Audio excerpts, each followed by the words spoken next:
What up, though, One Pride? This is the Roar of the Lions UK podcast, the podcast where One Pride goes worldwide. My name is Antony Fitzpatrick, and this is a Friday night Q&A. Yes, we have been looking at doing other little bits of content on the pod for a little while now, and we had quite a short pod by our standards this week talking about the Super Bowl, because quite frankly the Super Bowl was very forgettable unless you're a Seahawks fan. So I thought, well, why not come on for a little bit at the start of the weekend, do a little Q&A, just let you know we're still around, and we'll see how it goes. So as I say, it's what it says on the tin. You have any questions regarding the Lions, any questions regarding the draft, the NFL, whatever, get them in there and we will discuss them. Let's get all the housekeeping tidbits out the way first. Obviously, Roar of the Lions UK, you're here with us. The main podcast was earlier in the week, as I said, we mentioned about the Super Bowl.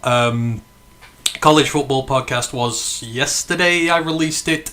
We took a look at individuals in the college transfer portal who've made moves up from the FCS to the FBS, the Group of 5 to the Power 5, and then into Power 5 transfers. To save all the time, if you don't want to watch the whole thing, there are parts in there. You can find them where I put all the lists up of guys we're talking about, but names for the future for you there. As I say, still trying to do a bit of college stuff.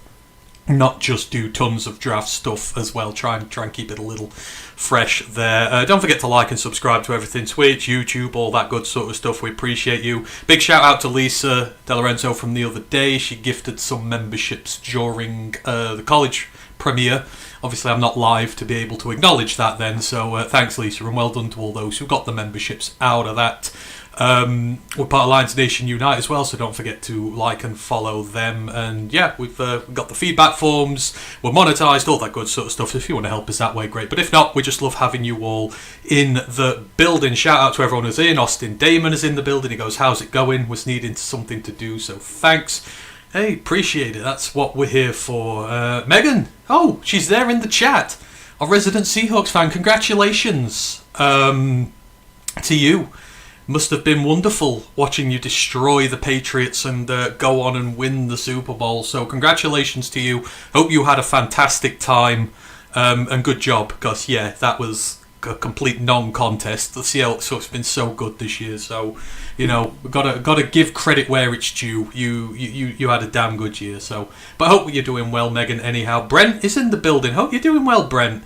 He goes, have a great show, lads. Just discharged from the ER and on the way home. I hope you're well, Brent. I wonder why I didn't see you in the college show yesterday. We're always thinking about you. You're always dropped by the streams, so, you know, hope you are doing well. Hope it is nothing too serious. You'll get well soon, and if you're able to get back in before I'm off air, come and ask all the questions you want. You know you are more than welcome. Attila the Hun is in as well. Hope you are doing well, Attila. Yes, it was forgettable for the rest of us, Megan. I like a nice, closely fought, contested Super Bowl. I love defensive football, but not when the offense is on display. For want of a better word, they didn't really show up, did they, for a lot of that game? So, like a nice even fight between the ball, but, you know, no Super Bowl's ever going to be forgettable for that. But, yeah, congratulations. She goes, thank you. Tempered by news a friend was involved in a severe diving accident and lost his eye. But yeah, great. Oh, that's sorry to hear about that. Hope your friend does can recover from that. That is not nice at all. But yeah, obviously a Super Bowl win is always going to be something much appreciated. Right, as I say, kind of have at it here. I've got some topics that I want to talk about tonight in regards to the Lions. Some of the hot button topics of the week, specifically circling around the Lions situation in regards to restructuring. Restructures, and that's always a hot button topic. There are people wanting to go for it. There are people saying, no, don't touch it. We need to keep building slow for all eternity. I think there's a middle ground here somewhere. But we are going to talk about restructures, and we're also going to talk Taylor Decker as well, because he's getting a lot of chatter at the minute. Obviously, his future is unknown right now. There are people, certain sites on X and around, suggesting that he be cut by the Lions. They take a cutthroat approach to him and the injuries that he's had. Some people saying he should have as long as he wants. And given the stuff that happened with Ragnow last year, I don't know if we do. But, you know, those are a couple of the hot button topics that I want to talk about as well whilst the questions build up here. I've had a few on X that we will get to. as well. So yeah, there's no real format to this. I just kind of wanted to see how this did, because hopefully we've got a new, according to Matt, we've got a new member of the panel coming on soon, someone who none of you will have ever seen before. So we're going to have a few more people knocking round. And obviously we want to try and do a bit more content as and when we can. Obviously I do my college pod, but for the main Lions stuff, for the rest of the off-season, it's going to be one show a week, and we want to try and do a little bit more than that. So, if these Q&As go well, we'll probably do them on a weekly basis and see how, and might not be me doing them, might be Matt, might be Ash, whoever, but, hopefully just allows us to keep up to date with you all, and because once a week, we miss you, we like having you around more than that. So there we go. Terry Perry is in the building. Hey Antony, how are you doing tonight? I'm doing good. I'm wet. I've just been out playing football. I'm absolutely soaking. I've had a shower and I'm all washed off, but yeah, basically we're about 45 days into the year, and all 45 days we've had rain here, like torrential rain here. It has been a very wet year so far, and it's just not pleasant to go outside at all. So I'm freezing as well. You can't see, the heating is on full in my house because I'm frozen to the bone, but that's the price you have to pay if you want to play football outside in this country. It's cold right now. Right. Let's get on with some questions, because you're here for a Q&A and topics and bits like that. So, see, we have draft-related stuff. We have Lions-related stuff. We'll start with Megan's there. She goes, and what do the Lions need to focus on for the draft and why? Trenches, trenches, and yet more trenches. That is what the Lions need to focus on when they come to the draft. However, we've got a bit of an odd sitch with the draft this year. We've only got 2 picks in the top 118 this year, which is obviously a first and a second. So as it stands immediately, we can't fix all our glaring issues this year with picks in the draft, because, we need, depending on what happens with Decker, a new left tackle. We're probably going to need a new tackle anyhow for future assurances, because we've got nothing right now. We're going to need a new centre. We need a pass rushing defensive tackle, and we need a new defensive end too. And you kind of want to get those guys in the draft because they're premium and they cost money, and we don't have enough picks to solve them. But I would expect nothing less than trench warfare on both sides of the ball. If we do stick with 17 and 49, I would expect one to be defensive line, one to be offensive line. We've got a stack of day 3 picks at the moment. Obviously, they are only worth so much, so you're going to try, and I would expect a lot of that to go on defensive depth. Like, our running back room's fine. The wide receiver room needs a bit of depth, but we've got our 3 main guys. The tight end room needs addressing, and I've been asked a question about this, so we'll get to it later, but we've got no depth at linebacker. We've got minimal depth at safety, depending on how free agency goes, and we've got minimal depth at corner. So the draft, as I would take it right now, would be trench heavy for the first 2 days with the 2 picks we have, and then I would expect a load of, second, third level defensive picks on day 3. But they need to go for the trenches, pure and simple. It's the way we play. We've just seen Seattle do it. It is about your pass rush win rate, your ability to have negative plays against the run game, and it's something the Lions haven't had, and it's been a massive bugbear with me that we've not drafted more players who can win one-on-ones. We draft a load of great run stoppers, and our run defense is always traditionally very good, but we've done it at the expense of guys who can win one-on-one battles. We don't get enough with bottom 3 in the league in tackles for loss, which means that you're not affecting your opponent's run game as much as you want to. It means you're not getting as many splash plays against the quarterback, even though the sack totals are okay, but you're not getting a lot of great pressure on the quarterback. So for me, that is priority number 1 for this draft. You've got to go for your trenches. Obviously, the offensive line we need to sort as well. Guards, we're fine. It's centres and tackles that we need to sort. So we're going to have to look at trading back potentially, but I'll come to that question in a little bit. It goes at 70 degrees there. That's crazy. Terry, would you take an impact player at 17 if one falls down like safety or a Revel pass rusher? Oh, Arvell Reese. Yes, I would. At the end of the day, with the first round picks, you pick the best player you can get. It doesn't matter where they're at. Like, if Sonny Styles fell to 17. He won't.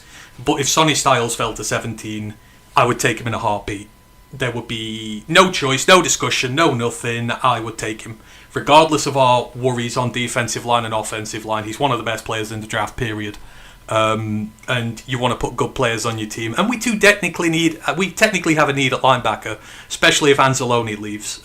We've got no linebacker room if Anzalone leaves, outside of Campbell and Barnes, but the jury's out on him right now. So I would absolutely take an impact player if he landed there. That's what you want to do. There's not much first round talent around this year in form of blue chip prospects, like who are next level game changers right off the bat. If one of them falls, then you absolutely do take him. Anyone you fancy in free agency, and what is your cap space like? That is a great segue into our first topic we can talk about. I'll come back into free agency in a moment. But the cap space is intriguing. At the moment, we don't possess the most amount of cap space going into next year. I don't know what the official figure is right now, but it's pretty low. However, this is where the talk of restructuring comes in. So some brainiac the other day did a chart about how much restructure money, how much cap space can be alleviated by simple restructures in the league. And we are second on that chart. We can clear $128 million of cap if we simple restructure all our contracts on basically every contract, but especially the really big ones. You can clear up to 128 million. Now, obviously, if you clear all 128 million, that is a $128 million bill you are throwing into the future. Like with all restructures, the money doesn't go away, it just goes a little further down the line and you defer it. But the interesting discussion to be had here, because there's two very solid camps of people on this, and there's not so many in the middle. There are those who don't want to touch it. They want the Lions' slow approach. They want to do it through the draft. They don't want to make any aggressive moves whatsoever. They believe in the slow build, and they don't want to touch any of it whatsoever. And then you've got the group who are like, restructure everything. Let's go full New Orleans Saints. Let's throw this thing into the future and really go for it now. And I think for me, the correct answer lies in the medium answer to this. For me, the biggest thing possible here is Brad Holmes has done a wonderful job in not restructuring any contracts so far. He's restructured a couple, don't get me wrong, but I think the only ones we had on the books this year were Taylor Decker and Jack Fox. Jack Fox is our punter, and I think that was just to create money to get us through the end of last season, when we were, not this season, but the season before last, when we were really, really hurt. Or it might have been the year we got to the NFC Championship game. One of those 2 years, he restructured Jack to free up $1 million or so to get us through to the end of the year. But what it means is, by being very prudent with his money and not mortgaging the future too early, you're now in the position where you are a Super Bowl caliber team. The Lions are a Super Bowl caliber team, do not get me wrong. And now, in a year where we've kind of hit a bit of a hole, where we do have a lot of positions to fill, especially on our trenches. Again, these are the impact positions that cost money, and you can't fix them all in the draft, and you shouldn't fix them all in the draft, because if you just plug your trenches with rookies, you ain't going to compete this year, and they need to compete this year. Having this vast amount of money available potentially here allows them to be as passive or aggressive as they want to be in free agency. It gives you fluidity in what you want to do. So, if you want to go after one of the top free agents here, let's say Tyler Linderbaum makes it to the free agency market at centre. We have a massive gaping need for a centre. The fact that we have so much money we can restructure and so much cap we can open up if we need to get guys like him means we can get involved in these battles. We can get involved with any free agent we want this year because we possess the means to be able to go and get them. And we're going to have to, because there's too many holes to fill. Not bargain bin in free agency again and the draft. We just don't have the draft capital this year to compete, to fix what we need to. So if you want to go in for a Tyler Linderbaum, you can put a very competitive offer in for him. You don't have to overpay. You don't have to offer him like 25 million a year for a centre or something like that. But if you want to put him up to 20, 19, 20, make him one of the highest paid centres in the league, you can. We are able to do that. And then what you do, before he's signed to the deal, you do the restructures. You don't have to restructure any money until these deals are agreed. So you can go out, you can negotiate these contracts without restructuring, and if the player wants to come, then you do your restructures. You don't have to use all 128 million this year. You don't have to. You can use as much as you need to. If you go into free agency and you need 30 million, you can use 30 million. If you go into free agency and you need 60 million, you can use 60 million. And if you see where I'm coming from, we are so flexible in what we can do. If the opportunity arises and players want to come here and we've got to spend that much, we can.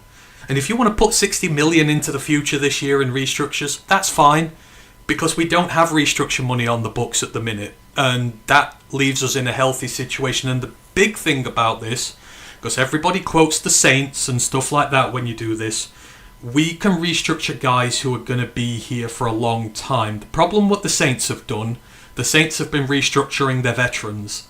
Like some of the eye-watering amounts that people have been on for. Onyemata, Cam Jordan this year. They're paying some of these guys 15, 20, 25, 30 million. Or they count him for 30 million against the cap. And they're not even on the roster, because they're older guys who've left or they've had to trade. The problem they've had with their money is they have restructured older guys. We have younger guys here. Like I said when we did our Manage the GM episode, or Be the GM episode, the theory I would have here, you restructure Goff, which is going to happen because Goff is on a massive deal anyhow, and you restructure Penny and Amon-Ra, and then you cut Graham Glasgow because I think he's going to retire anyhow. That frees up $75 million for you. But the risk you're taking when you restructure Penny, when you restructure Amon-Ra, and you push their money into the future, those two are both going to be here with us for the best part of the next decade. They're going to get new contracts in Detroit. So when all that dead money is accumulating towards the end of their deal, when you get the new contract with them, you spread those cap hits out on the new contract.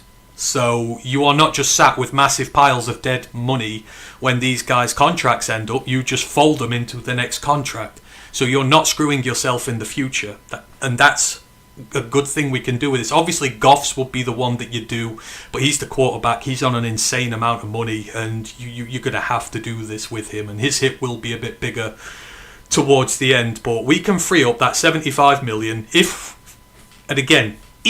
we need it. So our cap situation, to come back to it for me, is a very good cap situation. And obviously we need the restructures. Just in terms of how it is, it's one of the smaller ones at the moment. But Brad Holmes and his ability, what he's done, has allowed us into an incredibly flexible position to work with restructured money now. And that's how you want to do it. You want to build your team up to the level of being a Super Bowl contender through the draft, through prudent free agency signings, through not being too crazy, giving out the bigger contracts to your younger players. And then when you reach that point where we're at now, we can now put a lot of cap into the future to help us compete now, to help get us over the line. For me, that's been a smart GM. Because they're going into year 6 now. They need results. They need to get back to the playoffs this year, because if you don't, you are 3 years removed from your last playoff win. And people really start to question your process. And I don't think Sheila will be that patient with them if they don't get back there again. So for me, you've given yourself the ammunition to be very competitive this year. So that, for me, is what our cap situation is like. I think it's very good. And I think we can free up a lot if we need to. She goes, what if they don't want to restructure? You let them go, and then why? When you restructure a contract, the players get the money.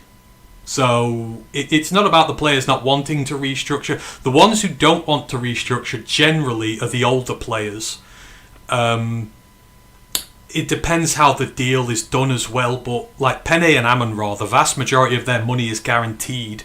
So it doesn't matter whether you restructure it or what you do with it. They're still going to get their money.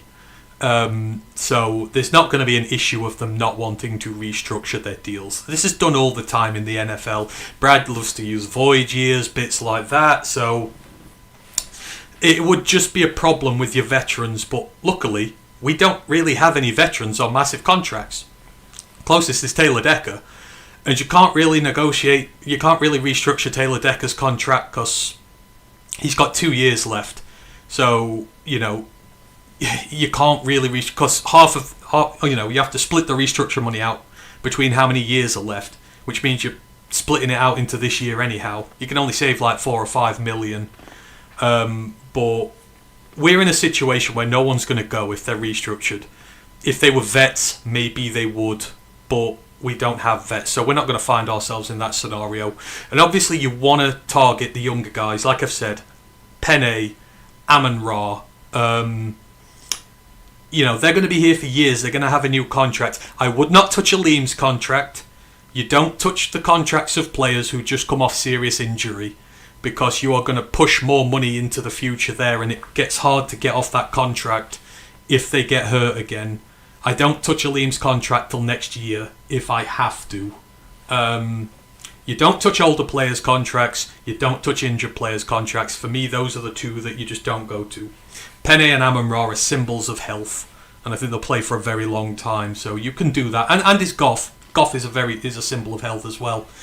So you don't need the player's permission with a simple restructure. I think that's true. I think it's if you start messing around with the. It depends how much guaranteed money's in there. If you start restructuring deals that are not guaranteed, then that can be a problem, because the player might not get the money.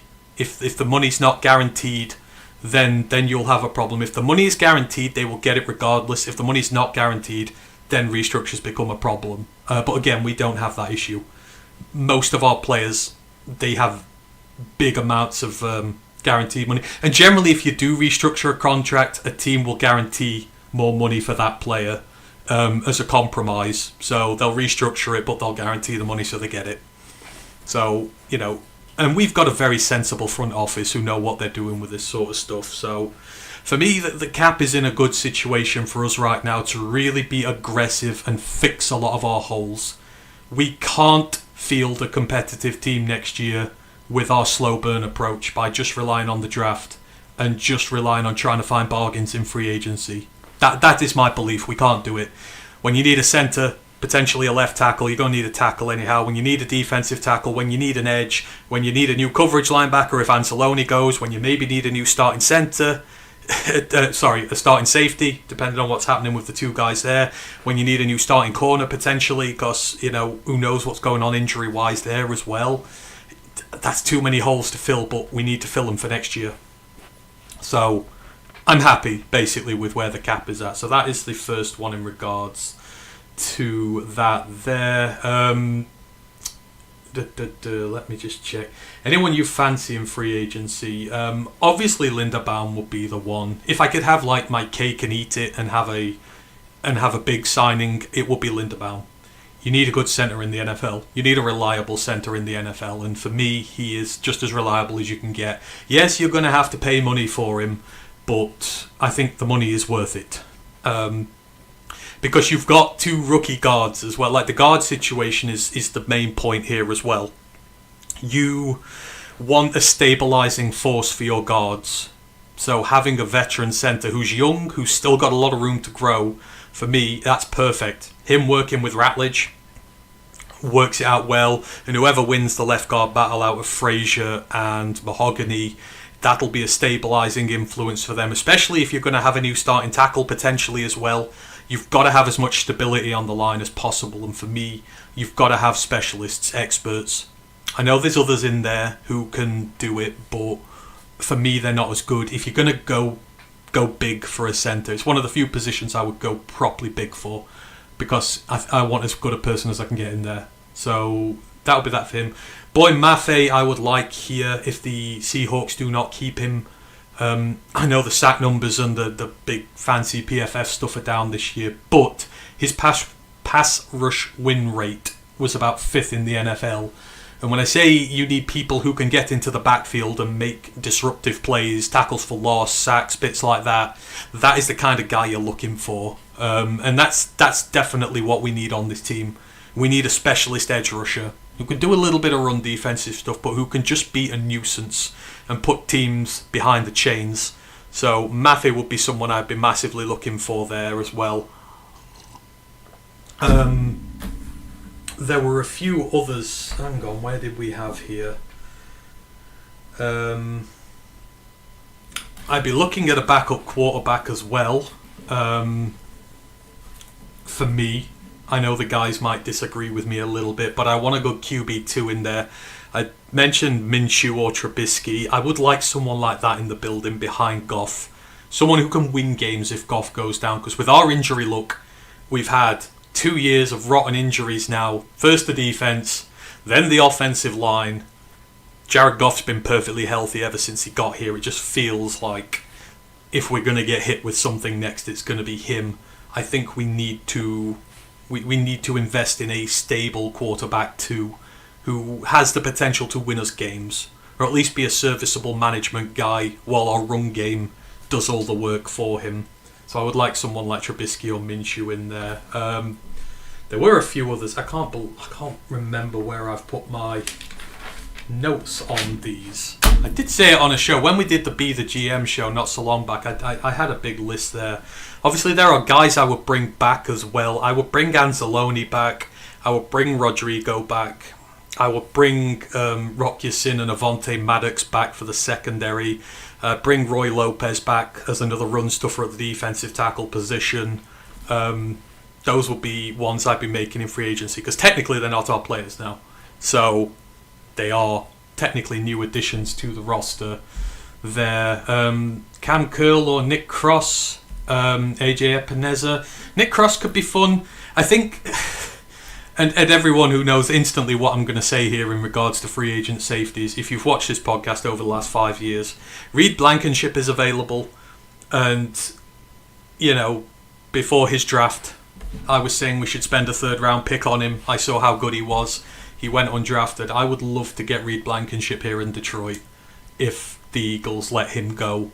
I think he could be the perfect complementary piece to Kirby and Branch. And, you know, he's a ball hawk. He loves to take the ball away. He's great against the run. He's physical, aggressive. I think Reed Blankenship would fit in here like a glove. And it would also be the first time that one of my deepest, most desired draft loves ended up in Detroit. So that's maybe a bit of a nepo pick there, but I would love to see Reed Blankenship here as well. So those are a few of them, but obviously with free agency coming up soon, we'll do free agency frenzy. I'll do more of a detailed list, because let's not forget, with free agency, the big thing we all forget, teams have to get under the salary cap. So a lot of players will be cut before free agency who we don't know about now either. Looking at you, Saints, and teams like that. So there's going to be a lot more players on the free agency market before we get there. So I'm hoping a few more positions appear and a bit more depth appear at some positions. But yeah, Linderbaum's the really, really big one. Kyle Pitts. In fact, let's segue that into another question that I got. So Zylo asked me a few on Twitter. And he asked specifically about the tight end room. He goes, day one tight end room for the Lions next year. What is it? He says, number 1, Laporta. Number 2, Brock Wright. Number 3, draft. And which pick or a free agency vet or something else. I've been very vocal about this. I would torpedo our tight end room outside of Sam Laporta. Sam, and the thing is, with Sam's back injury, I want someone we can get in who's potentially tight end 1 material, who can replace his receiving needs whilst he gets healthy and can also be a big addition to the team. For me, that's Charlie Kohler, the tight end from Baltimore. I really want the Lions to make a run at Charlie Kohler. And it reminded me about this because she said Pitts, but I would prefer Charlie Kohler over Kyle Pitts. One, he's not going to cost you what Kyle Pitts is, because although Pitts has been disappointing for his pick, he is still going to command a decent salary going forward. Not to say Charlie Kohler isn't, but I don't think he's going to command a contract that's as bad as what Pitts is. And forgetting Kohler comes from that system at Baltimore where they love to run the football. He's good at blocking. He is a good receiving tight end. He's just been kind of buried behind the depth chart behind Mark Andrews and Isaiah Likely. That's not an easy room to be in. I think he's a much better receiver than his stats show because he's technically the third best pass-catching tight end there. But Kohler's going to hit the free agent market, and I want the Lions to make a big run at Charlie Kohler. So my tight end room next year, in my ideal world, would be Sam Laporta, Charlie Kohler as 2, and then 3 I would go to the draft, and I would go to day 3 of the draft because, as someone's already mentioned, day 3 is going to be littered with tight ends. The tight end this year in terms of starting talent is rubbish. It's one of the worst classes there's been in some time. But in terms of developmental upside, guys, and we'd only need a tight end 3, there's loads in this year's draft. Someone who we can let sit on the depth chart and develop a bit. Specific guys I might look at, I mean, the one I'd really want would be Tanner Koziel, but he's one of the good ones. He'll go day 2. There's no one specific I've got my eye on yet, but I would be looking at day 3 of the draft. So yeah, Laporta, Kohler, day 3 draft pick. That's what I'd have my tight end room look like. I'd let Brock Wright go. I wouldn't bring back either of the Zylstras. They're injured. And to be honest, I don't think they're as good as people make them out to be. Like, when Laporta was hurt last year, we got nothing from the tight end position at all. Bloody hell, the kid we got from San Francisco later in the year, Ferkser did well, but Ferkser's not really meant to be on the depth chart. He was probably the best of a bad bunch. I do not think Brock Wright is that good. I know that staff love him, but I think we can do better. So, yeah, for me, I'm torpedoing the tight end room, and I'm starting again behind Sam. But if you get Kohler in, that takes the pressure off for Sam getting back in health right at the start of next year. If he needs a bit more time with that back, then fine. We've got to manage him. And we're going to need to bring Sam back right, because he's on the verge of the contract now. That whole class is.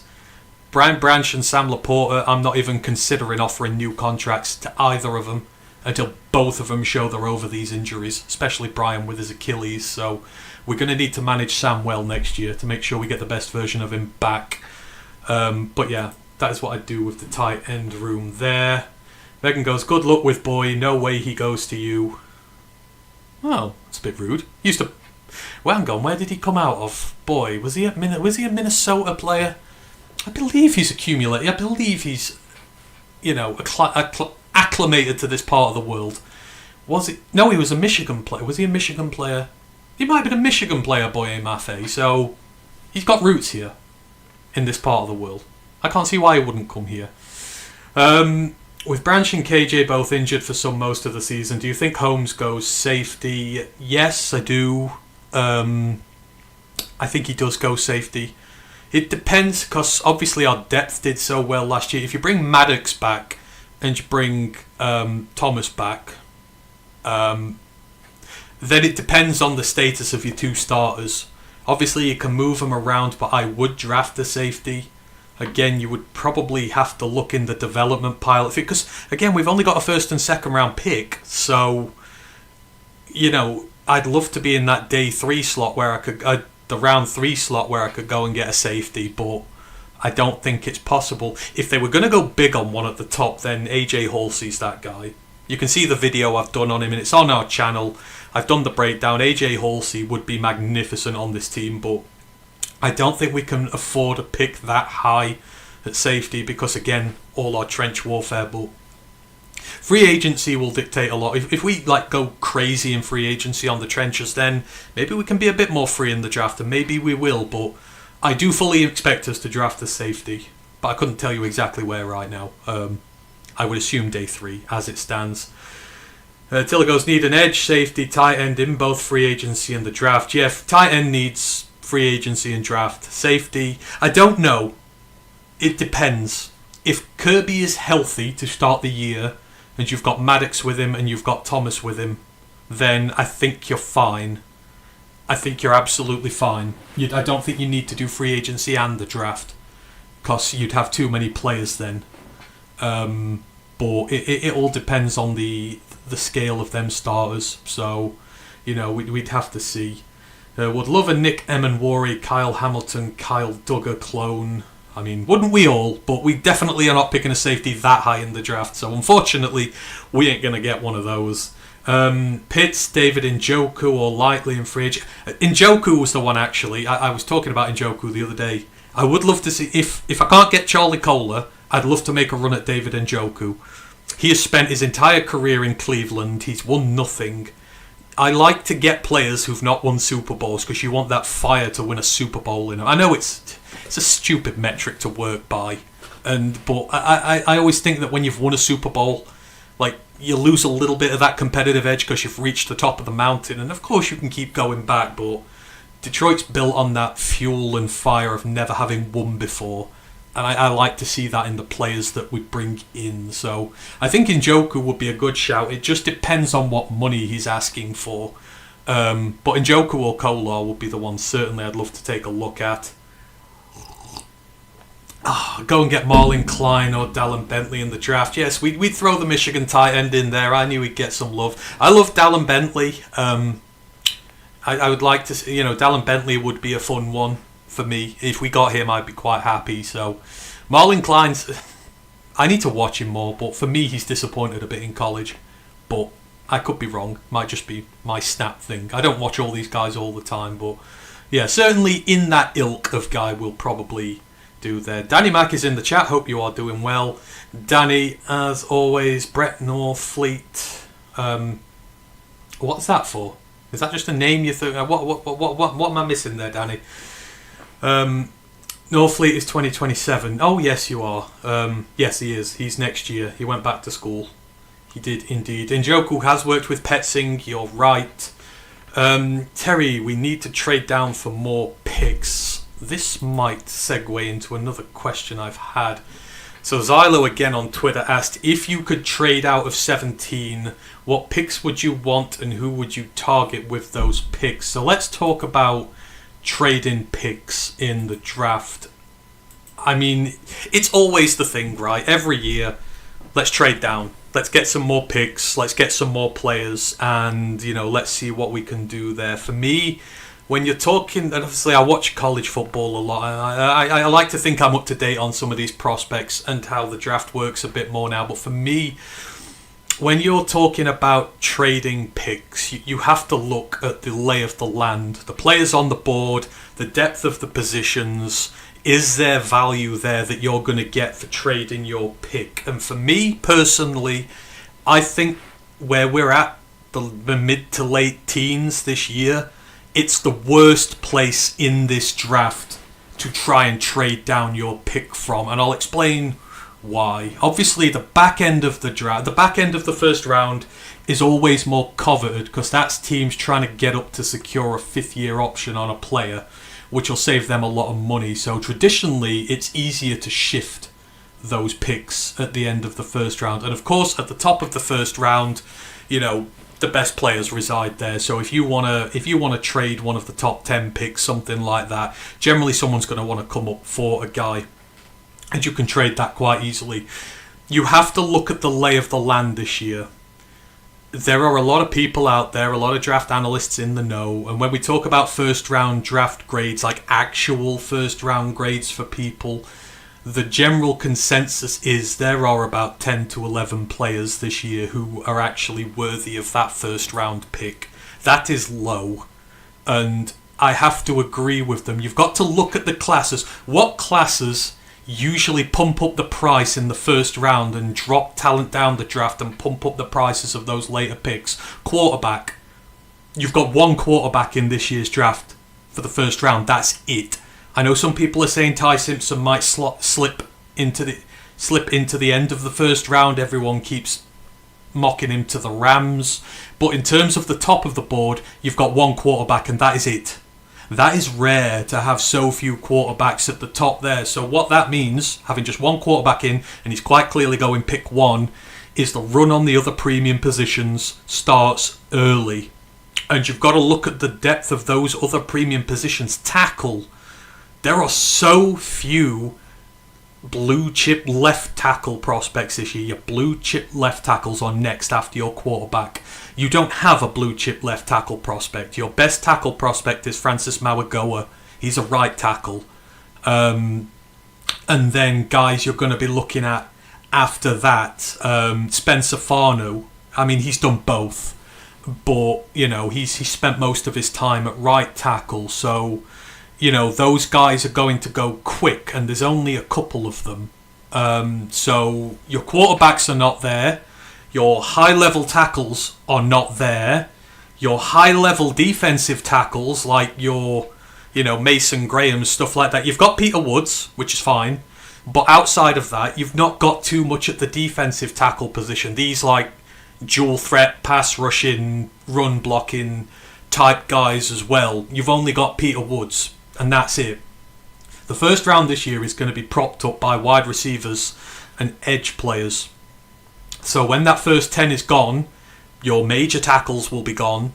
Your major quarterbacks will be gone. There might be one legitimate running back in there in Jeremiah Love. That's it. You've got no running backs after that at all. You've got no tight ends after Kenyon Sadiq, who might go then. And even he's slipping to the end of the first round now. So what I'm trying to say is that blue chip prospect at the top is not going to fall this year because there are just not that many of them. And they will go early. So when you get into the mid-teens, teams are not going to be knocking on your door for pick 17 going, I'm going to give you a first round pick to move up. I'm going to give you a second round pick to move up. The value you're going to get is going to be tough. If you're going to say, where am I going to trade back to? I mean, you might have to talk about trading back to the end of the first round to 30, to 31, to 32 to get a return which is worthwhile for the talent you're going to miss out on. And that's a long way back. That is going to take you out the conversation for any massive impact starter at your premium positions that you want in this draft. So I don't think you can afford to trade back that far. So I'm skeptical. Again, I'm just a bald guy on the internet with opinions, but I like to think I know my stuff here a little bit. I just don't think there's any value to trading back this year. If you think that you're going to trade back to 22 or 23 and get a second round pick out of it, I think you're going to be sorely disappointed, because I just don't think there's going to be a player there at 17 that someone's going to go, you know what, I am going to mortgage myself to go and get them. So we do need to trade down for more picks in an ideal world, but I think you would be looking at trading down. I think it would be easier to trade 49, maybe try and get a third round pick out of that, but you'd have to go back quite far again. So, and teams will probably know that's what we're trying to do as well. If you trade out of 17, you're losing a high impact player, and I think we need one. So that's my only thing there. When we say we need to trade, I think we're in a rough situation in the draft. When I say we've got 2 picks in the top 118, I don't think there are many scenarios where we can end up with like 3 or 4 like good ones in that area because of where we're at. So yeah, that's just where I'm at with it. And the Lions tend to be more aggressive and trade up if anything, so you might see some of 2027's picks come into play, and they might actually go up the board, because we all know they have a small draft board, the Lions do, or a smaller draft board. You've got to be a very specific player to want to be able to come here, so it's not really the formula for trading back, because there's not that many guys that you really want to get. So yeah, I just think overall the prospects are glum this year for getting any serious returns going back which are worth considering. So I think we just go with what we've got, and we're going to have to. Who do you think might fall out of the top 10? Maybe better Wood could fall to us. Would you take him? Peter Woods is the interesting one. Someone mocked him at 28 today, and he's not that bad. If Peter Woods fell to 17, I would take him in a heartbeat, because Peter Woods is the interior disruptor that we need. Like, I know it's technically a luxury pick having Tyleek in there and having Aleem in there, But I think I'd switch us to a 3-man front and play Peter Woods. I think he's an absolutely fantastic prospect, and I think people are overthinking it. Like, he's like TJ Parker.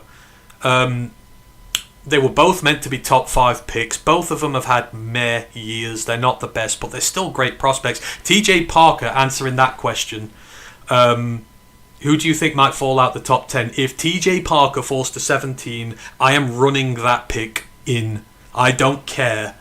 I don't care if he's had a down year. He's young. He's a junior. He is a very young football player. You want to see the speed that this man moves with. His arm is like a club. The reach he has, he just moves you aside like Moses moves the Red Sea. TJ Parker is the one I would want if somebody falls. Screw getting an offensive tackle, I'll take my edge. Like, if TJ Parker legitimately falls, which he should not, I would take him 1,000 times out of 1,000. The only one I might consider otherwise is if Spencer Farnu fell, but tackles are at a premium this year. The tackles are not going to fall. I tell you now, they are not going to fall. And Caleb Proctor is not good enough at 17. Everyone loves him because he's an Alabama player. Well, I've news. He's not going to be it. I'd rather just keep Manu. He's like a couple of round improvement on Manu. We may as well just keep Manu if you're going to do that. So TJ Parker's the one I'd pick for, or Farnu if he fell. I think we need solid starters versus one high-level guy. I mean, yes, I would agree. I think we need... mind you saying that, we need impact players. We do need impact players on the offensive line. If you need a new left tackle, they've got to be impact. If you want a new centre, they've got to be impact. If they need to be a second edge, they need to be impact. We're in a bit of a rough situation here, so... I don't think we can trade the pick for anything that's worth it, really. What we'll lose out on in the first round for the sake of another third-round pick I don't think is worth it. So, but yeah, Farnu and Parker, if they fall, I'd take them. Grandize is in the building. He goes, "Helly ho, just saw your live Q&A, college football only, Lions only advice on picking up British women." I have no idea. I've been single my entire life, Grandizer, and I'm 36. I have no idea. No, it's a free-for-all question and answer, so ask what you like. It's a free-for-all, that's why I'm doing it. Jeff Huey says, "Where do you see Sorsdal and Manu fitting into the OL? How long can you continue to develop a player before it hurts your depth?" This is the trouble we've got, and this is moving on to the Taylor Decker issue now, because we've not got much tackle depth.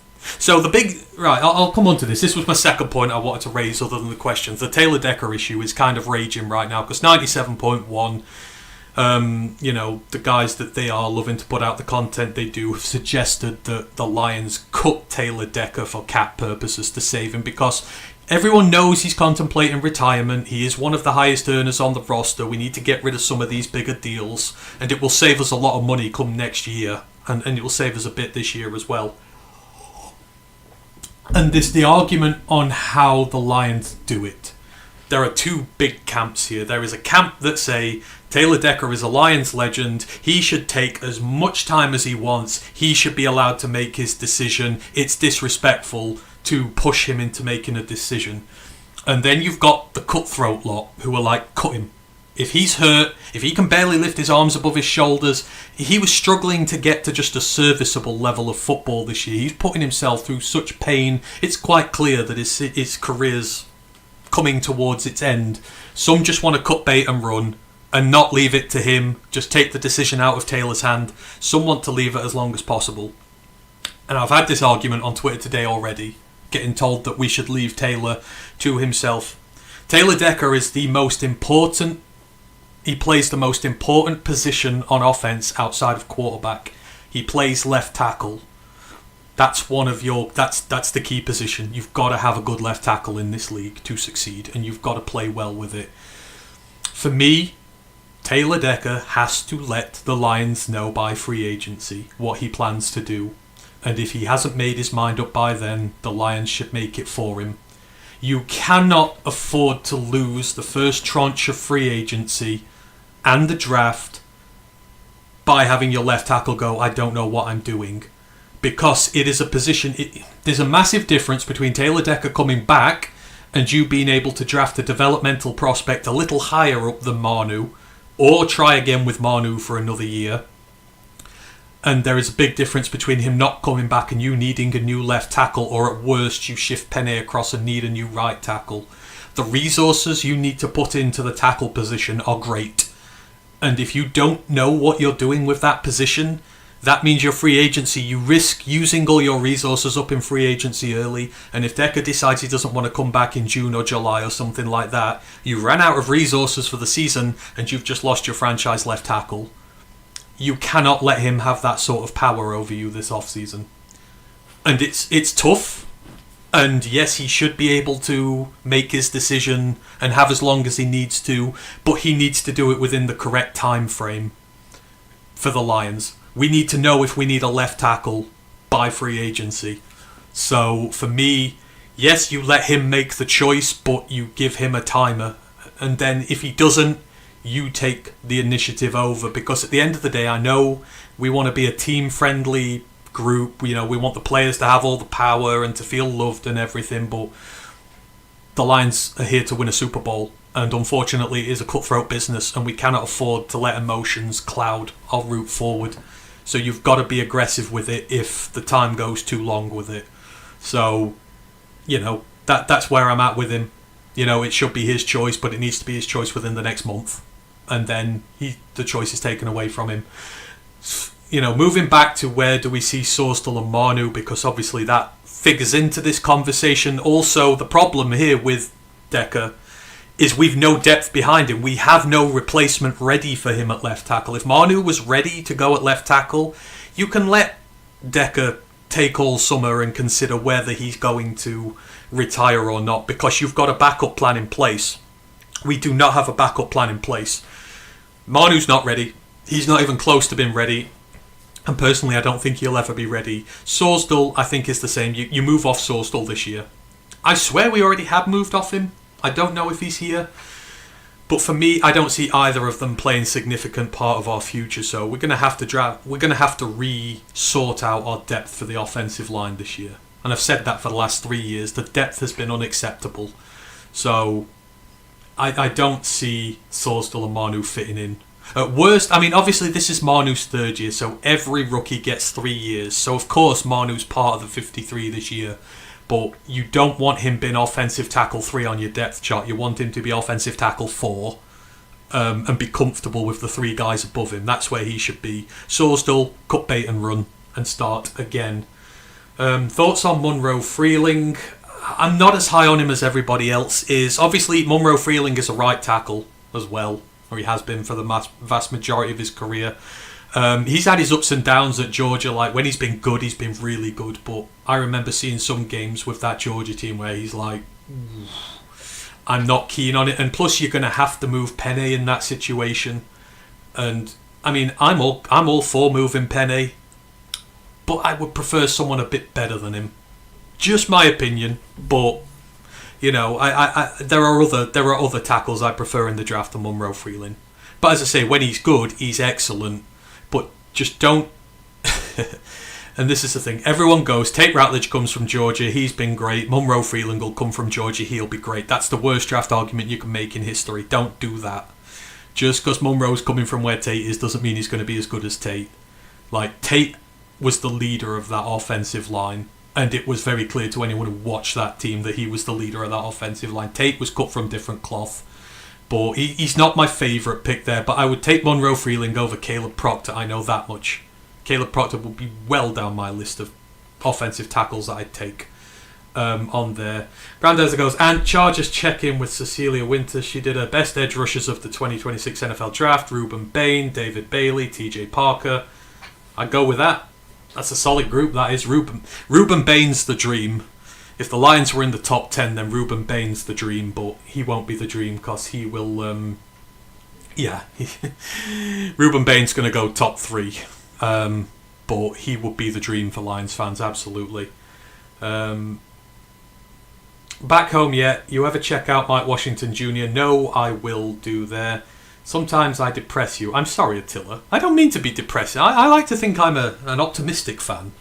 I'm in that period now where I also have to admit where, I have to be level-headed. I can't just be happy all the time, but I'm sorry if I depress you. I'm not doing it deliberately. And there's a 4, Keldrick Falk, LT Overton, Cassius Howell, Cabe Jackass, Zion Young. Yeah, there's a lot of good defensive ends this year. There are some I prefer more than others. But, yeah, there's a lot of good edges round, and the edges will dominate round 1. So, you've... yeah, there's like the edges and the wide receivers are going to dominate round 1 this year. That's crazy. Monroe Freeling is good, but has issues with balance and lunging, ends up on the ground too often. Yeah, that's my issue. There's just technical issues with him which are a bit... Are they fixable at the next level? Because again, like a lot of these Georgia linemen come to the league. It's not the team you associate with like top-notch linemen at the next level. Like it's the defensive players, the Georgia ones who are really good, and the skill players. But who knows? It's just not my favourite. So, we'll see. He probably proved me wrong. Why don't I like Messidor? I've not outright said I don't like Messidor. He's a 6th year senior this year. Obviously, he's older. He's going to be 25 this year. Obviously, he's had a very productive collegiate career at Miami. But, when I do my things, he's had Reuben Bain Jr. working with him the last 2 years. Like, when you... I don't like the age. He's had bad foot issues in college as well. Like, he's had several severe foot injuries, which have kind of... I think it's his foot anyhow that got injured, but there's a reason he's a 6th year. But he missed a game this year with the same foot injury that he'd missed a year previous. So the injuries are a little bit of a worry for me. The older age is a little bit of a worry for me as well. And it's just how much has that Miami defensive line kind of allowed him to really go like Ahmed Moten Jr., fantastic nose tackle. Reuben Bain's going to be a top 3 draft pick. He takes a lot of the attention as well. It's like, is he going to do it at the next level where he's going to have to do a lot more himself? And again, it's the age. I prefer someone a little bit younger. TJ Parker's like 2-3 years younger than him and has got a lot more development and growth and, a lot more athleticism. He's a speedier edge. Again, it's just preference with me. But it's not that I don't like him. He's got like 40-odd sacks in college. He's very productive. But, yeah, there are just some things that me personally I'm not too crazy about. And what about Lee Hunter, the defensive tackle from Texas Tech? You see his stock rising. Lee Hunter is, and I'm on record as saying, when you're asked what player in a draft don't you want to end up in your conference, so which player in this draft do I not want to end up in the NFC North? Lee Hunter's number 1 on that list. Lee Hunter is absolutely terrifying as a run defensive defensive tackle. He's one of the best. Ever since his days at UCF, he has dominated at every single level. And again, yes, he's had a lot of help on that Texas Tech defensive line this year, but he's the centerpiece. I do not want at the Bears. I would be terrified of Lee Hunter on the Bears, especially with our interior offensive line, which is new and that.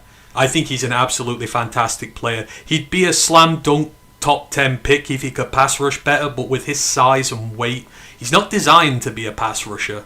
He's designed to just destroy opposition teams' run games. And for the Lions, that's a massive thing. So I love Lee Hunter. I don't want him anywhere near the NFC North. And that is more than any other player in this draft. Period. Until it goes for DE, I want either Derek Moore or Danny Dennis Sutton. Gabe Jacobs disappeared against top teams, kind of like AQM did for the Lions. Yeah. I think you could argue Derek Moore and Danny Dennis Sutton kind of did similar as well. To be honest, I don't like either of the 3 of them. I'm not big on any of them, to be fair. Jackass is good, but again, that's the problem I have. If you're going up against NFL talent and you're not, you can stat pad against everyone else. But yeah, I do agree that he did disappear in some of the bigger games. But I'm not going to lie. Ideally, I wouldn't want any of them 3. Grandad goes, Ant, agree. I think there will be reachers this year in offensive tackles. It's super slim pickings. There'll be reachers, but again, teams won't be trading second round picks to come up to 17 for the Lions to get some of these guys. Teams will reach, but they'll not overstretch their bounds. If Caleb Tiernan is a second round player, then I think we can afford to trade down. I love Caleb Tiernan. Caleb Tiernan and Carter Smith, if he would have declared, but he's gone back to Indiana, so Tiernan's up there now. I would love to see Caleb Tiernan on the Lions. I mean, Tenny, if you're going to say I'm going to trade back to 32, get him and get some more second, third round picks, possibly I'd do it, but it depends who's there at 17 as well. But I do love Caleb Tiernan. Handsome Devil, appreciate you. Taylor Tecker has till my birthday to decide. Is your birthday free agency? That'd be a hell of a... I'd love having my birthday on free agency day. I'd just sort of sit... I'd have a party. I'd have a watch party and just have Schefter's tweets up on the wall on a stream, just following it as it went on. That'd be a hell of a birthday party. That's how sad my life is. Even if he came back, we still need a young or veteran in free agency for tackle, I presume. Absolutely, they do. Grandizer goes, and Lions primary needs left tackle, centre, pass rush, but in what form or all three? Again, free agency. Right, Lions primary needs right now. Centre. We don't know if Decker's retiring yet. So centre, defensive end, pass rushing defensive tackle, Grayson Holton. That's the name I'll mention with the draft all the time. Then tackle. Then coverage linebacker. If Alex Anzalone goes, coverage linebacker goes up that list to probably second or third. We need a coverage linebacker like crazy. I'd say a safety 3, a proper one. And then a corner 3. And I think that would be my thing. For now, while Decker's here, tackle has to take a backseat to some other issues. Like I said, with our defensive line, the last two teams who've won the Super Bowl have front fours that can work on their own. They can get home with 4. The Lions, for years and years and years and years now, it's been our Achilles heel since before I had hair. They can't get home with 4.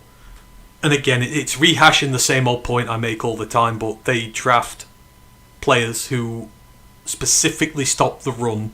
They have ignored guys who can win one-on-ones, who have a pass rush arsenal, who can get into the backfield. It's all about stopping the run from going beyond the line of scrimmage, not getting into their half of the line of scrimmage and stopping it early. That has to be a focus for this year. So outside of centre, pass rush and DT and D-end are the 2 biggest needs the Lions have, period. Like Aleem's good, but again, you've got to think of that injury and everything that's gone on with it and how they're using him as well. You need an interior pass rusher, and it's desperate.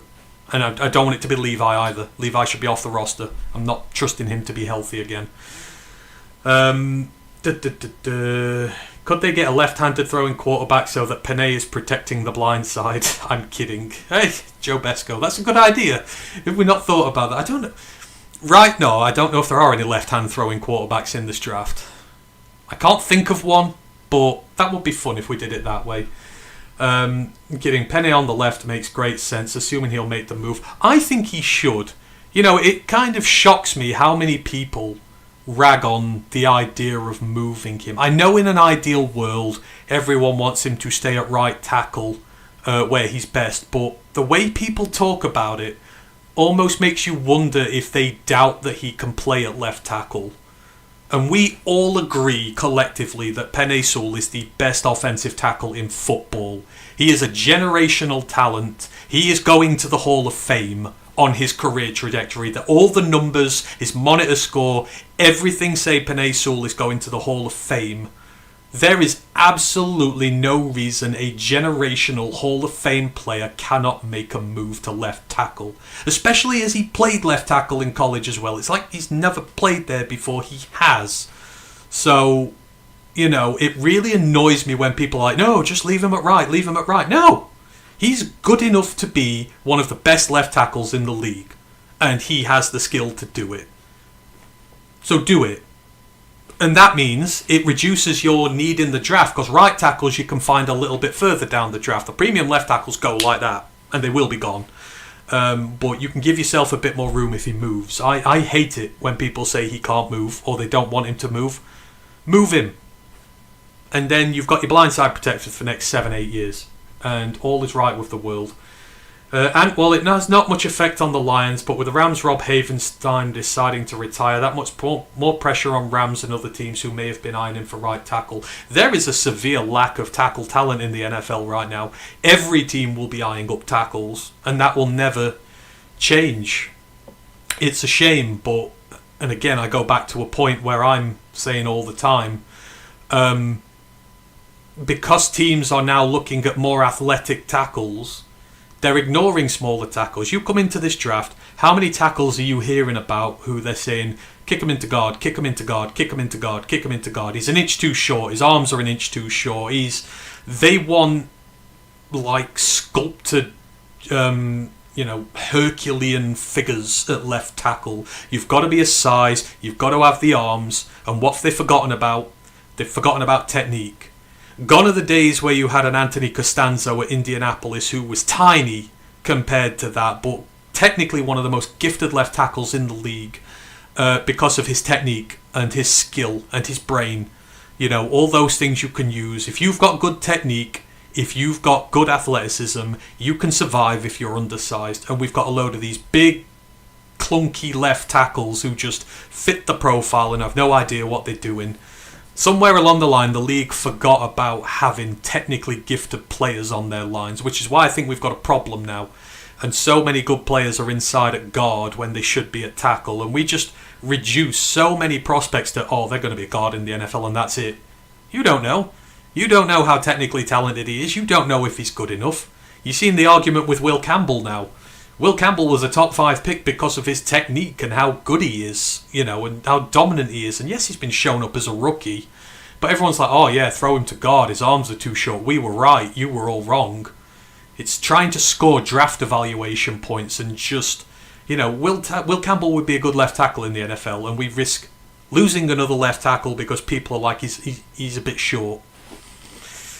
I don't like it, but there's always going to be a need for tackles in the NFL is the point, especially if people just keep drafting athletes and not actually good tackles. It's going to get even worse. So even with Havenstein going, I think you've got a lot of competition regardless. I know the Cards need right tackle, right guard, centre, left guard badly. Is there any part of their offensive line they don't need? Poor Cardinals. Dear. And I'm not hearing much about Austin Barber from Florida, Drew Shelton from Penn State, J.C. Davis from Illinois, Zune III from Texas, all left tackles, but maybe mostly late day 3 picks. Trey Zune is interesting. Another undersized player, but he's played left tackle for years. He's very experienced left tackle. I think Trey Zune should get a chance in the league. I just don't like players being reduced, but versatility. It's what I hate with the Lions, positionless players. We don't have specialists anymore. They've got to play 3 positions and play them okay and not be great at any. And, you're not going to hear much about this class. Austin Barber had a horrible all-star game, like a really, really bad one, I think, for some part of it. Or was that the other one? No, that was the right tackle. Austin Barber had a very good Shrine Bowl, sorry. Trey Zune has been very good. I know you're not hearing about them because they don't fit the aesthetic of what teams are about, but, Rasheed Walker, 7th round pick by the Packers, started for them for the last 3 years. Just people are obsessed with measurements when it comes to tackles, and they can't look past it. They don't see anything else other than measurements. And again, I think that's just one of the things the league scouting process is getting wrong now. It's getting really wrong. Right, remember last year, Kelvin Banks. I said Kelvin Banks was one of the best tackles in last year's draft, period. And everyone said Kelvin Banks is undersized, kick him into guard. Do you know who was the best rated rookie tackle in the entirety of the NFL this year? On a really bad team as well. Kelvin Banks for the New Orleans Saints at left tackle. And everyone was going, he's too short. And he'd been left tackle at Texas for years, and he was one of the most dominant left tackles in all of college football. And all people could say was, he's not the right size. Kick him inside. He's going to be a guard. I mean, people on this pod who said that. Not me. You can see with his technique, with the way he plays, he's going to thrive at tackle in the NFL. And look at him. He's just had a hella good season on a really rotten side. And he's just going to keep getting better. You know, the Saints have done really well with their tackle drafting in the last few years. So, you know, don't ever write these guys off just because of measurements. Watch them play first. Question, Anne. Is there a Lions Premier player that you believe could get moved to get more draft capital? No. Monty would be the one everyone would say, but I am desperate for David Montgomery to stay here. Finding durable running backs who consistently have 1,000-yard seasons in the league is tough. Year after year after year. I think Drew Petzing wants Montgomery to stay. I think the entire team does. I think the only problem they've got is convincing him that he's going to get the snaps. You know, I think that's going to be the issue there. Can they convince him that last year was a one-off? And they should. We need more two-back sets with Gibbs and Monty on the field. I would merely make a play for him to go there. So I wouldn't trade Monty. The one that would annoy everybody, I would be looking at trading some of the 23 class. Now, you can't pay Jameer, Jack, Sam, and Brian. You simply can't. You've got tons of mega contracts on the books already. You can't put 4 more mega contracts on the books. You know, at the minute, Sam Laporta and Brian Branch would be the ones. I don't want to trade Brian, but with the Achilles injury, Sam would be the one. And I know people would hate me for that. But he would be the one I would be looking at. Especially if you could go get someone like Charlie Kohler or David Njoku off the free agent market. I know we want to pay our young guys, but it would be that class, because I just don't think you can pay all 4 of them. And I don't want to pay all 4 of them. Like, the money Jameer's going to get is going to be insane. The money Jack's going to get is going to be insane. You know, trade Laporta and put Branch on the franchise tag if you need to, and do it that way. But that would be the Premier one. And I wouldn't really want to trade Sam either, but if I was forced to with a gun to my head, he'd be the one I'd trade out of all our veterans. I don't think there's anyone else I'd really do it for at this point, because I think you'd get a good return on him. Big shout out to Brent with the 10 gifted subs. Well done to Attila the Hun, Jen 0657, Six String, Bryce 1857, Scarlet Ranger, Nanite, William B, Buckeye in Michigan, Dan Hedin, to everyone who's got the new membership. So yeah, thanks ever so much for that, Brent. We really appreciate you there. Grandizer Ant, you depress me like a The Smiths song. That, you better be joking. There is nothing more depressing than a Smiths song. Do not ever compare me to Morrissey. Ever. I can't stand him. That is a joke too far there, Grandizer. No more Smiths jokes. We'll get you a gifted one eventually, Grandizer. Lisa's in the chat. Hope you're doing well there, Lisa. Brent goes, my bet with Matthew's been paid now. Oh, that was it. Was that, wasn't it? There you go. Well done. Appreciate you, Brent, ever so much. Lisa goes, so do you think we go defense in round 1? Good possibility. The more likely possibility that defense, if any talent's going to fall out the top 10, it'll be defensive. Like, I think the receivers are going to go high, the tackles are going to go really high. You're looking at the Clemson pair of Woods and Parker. They're the ones who are liable to fall. And if either of them are there at 17, then yes, I would. And plus, I hate the tackle options at 17. If Mauagoa and Farnu are not there, the only tackle I would take at 17 is Lomu. That is it. I would not take anybody else there at that position, tackle-wise. We don't need a receiver that high. We don't need a running back or a tight end that high. And there's no guards or centres worthy of the 17 pick. So, literally, Caleb Lomu is the only guy I would pick at 17 as an offensive pick. I think they go defensive, especially on the line. But we'll see. 1-1 for me, folks. Yeah, appreciate that, Brent. And my guy Ryder McConville was talking about Lee Hunter months ago. He'd be the final piece to the Finns D-line. Yeah, send him to Miami so we don't have to play him. Ryan's been over Lee Hunter back since he was a UCF player. Ryan absolutely adores him. I think Loki, he'd love to have him here, although we don't need Lee Hunter here. We've got Tylee Williams, So we don't need Lee Hunter as well. March 5th. Oh, is that your birthday?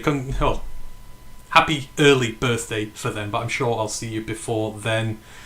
And, well, you've seen the news, but they may not stream until now. R.I.P. to Tracy Scroggins. Yes, R.I.P. to Tracy Scroggins. That was unwanted news. One of the highest sack leaders in Lions history. You never like to see that to former players there. But yeah, a lot of service for the Lions in the 90s, and I know a lot of players will remember him. So yes, R.I.P. to him for sure.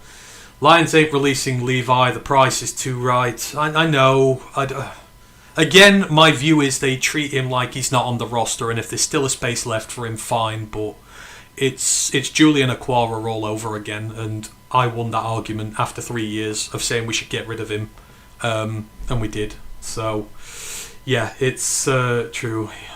Penne played left tackle at Oregon. Yes, he did. Just got a notification. Brian Flores's discrimination lawsuit versus the NFL can go to trial. God, there's a lot of trials going on at the minute in the NFL and college land, all over the place. And I got so much hate for wanting Penne to the Finns in the 2021 draft. I didn't want Waddle, but that draft could have sold 4 spots for the Finns, which I wanted. I was all over Micah Parsons on that draft. Not that I didn't want Penne. Like, Penne is Penne, but I really, really, really wanted Micah Parsons, but that was during my infatuation with linebackers phase. But we'd have done well either way, but the team wouldn't be what it is now without Penne. So we made the right decision. Oh my God, I've fallen a bit behind with these. Thank you to everyone who's joined this evening. Again, just ask away with what you like. I'll try and get through as much as I can. I need to fully answer Zylo's question from earlier. Where were we? He said, if you could trade out of 17, what picks would you want and who would you target with those picks? If I could trade out of 17, obviously I'd like to trade back to midway through the 20s and pick up a second or a very high third. But, it is what it is. There is rumour that Peter Woods is going to fall there is rumour that TJ Parker's going to fall to the back of the first round. If you could guarantee me that TJ Parker will be there at 25, I would make a trade back to 25. Try and pick up a late second / early third pick for the 8 slot. Jump up from somebody. I would then pick TJ Parker with that pick for my edge spot. At 49, I would then take Grayson Halton, the pass rushing defensive tackle from Oklahoma, who is an absolute stud. I would fix my defensive line in one. Having TJ Parker and Grayson Halton here would just completely revolutionise what we're all about. And then with that new 3rd round pick, I'd go after the offensive line. If there's a centre left that I like, I'd take the centre. If not, I'd take a high level tackle prospect. Off the top of my head, I can't think who I'd have right now. If Tiernan fell, I know Tiernan's fallen down birds a bit, that would be like dream scenario. And then on my day 3, I'd be filling out my depth chart on my defense. A new linebacker, new safety, new corner.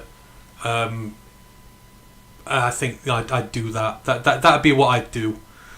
But I'd like to get more from a trade out of 17, but again, I just don't think it's going to happen. So.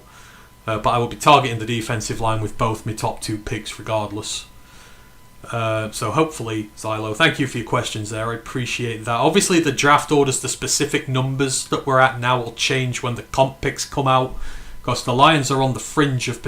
we're right on the fringe of a comp pick for Carlton Davis, which would be an extra 3rd rounder.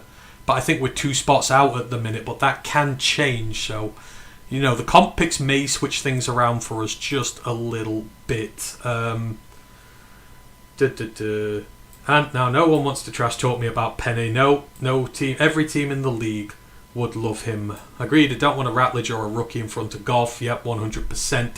Take Ratledge as a guard. Take Ratledge has always been a guard. You leave him at guard. The Lions have been too smart over the last few years trying to have these positionless players, and it's broken in our face. Who are the best players on this team? Penny Sewell has been a tackle. He's always been a tackle. He's one of the best players on the team.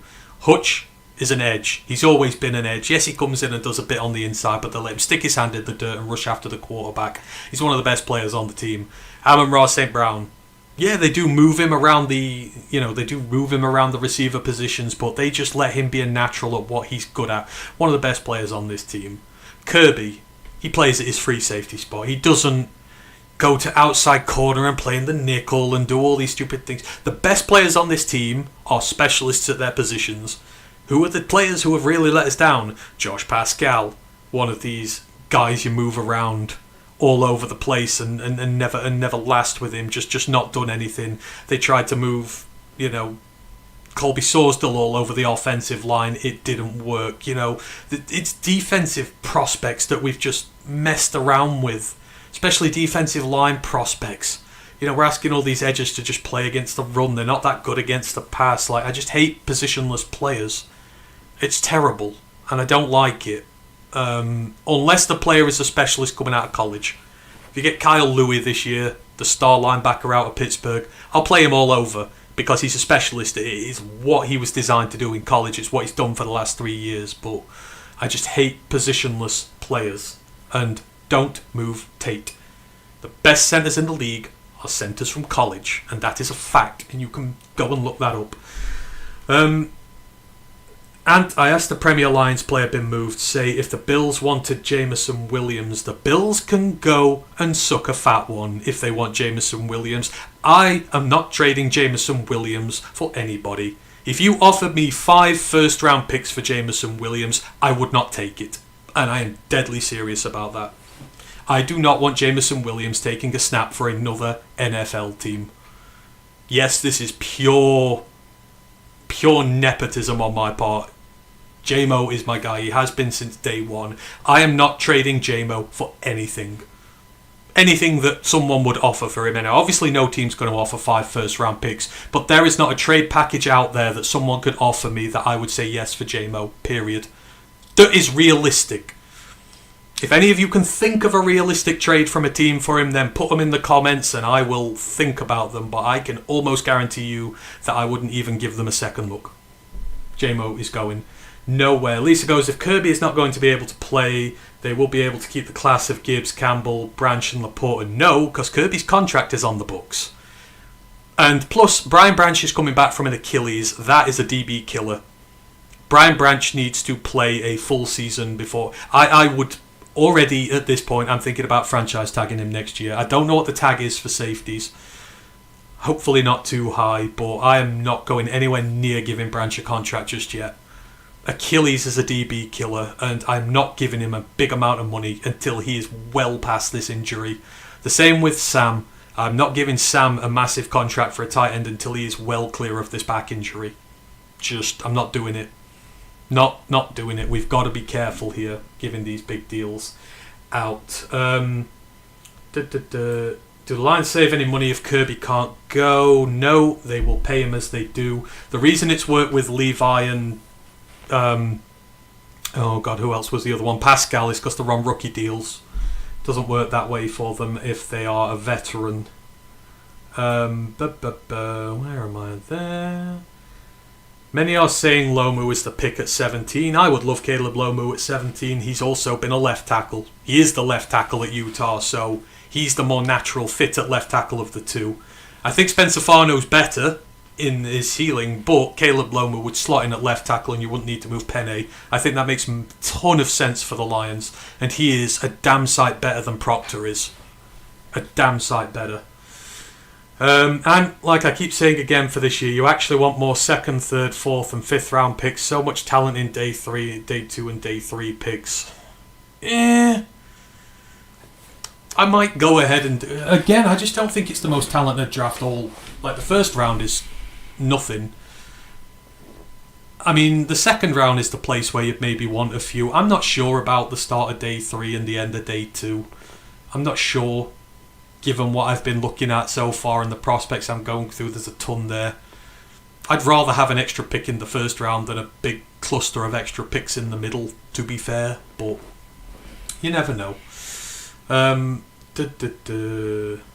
And this draft talk makes me want to pressure you to do your Lions mock draft 1.0 right now. See, this is what I like to build up suspension. I'm not just going to put out a million mock drafts with a million different players on them because it loses its credibility.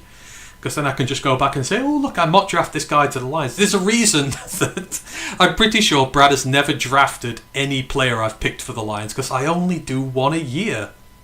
And that's it. I have 6 or 7 guesses and that's it. I'm not going to be like other channels that just do it all the other time for content and that. Again, the Grandizer, I want my mock drafts to mean something. So that people can go, yeah, he really likes those. Because people should know, with me and my prospects, I love them to death. Like, this is not just I've watched them for years. I generally will have talked about them for years. I know everything about them. So, I always want to keep it that way.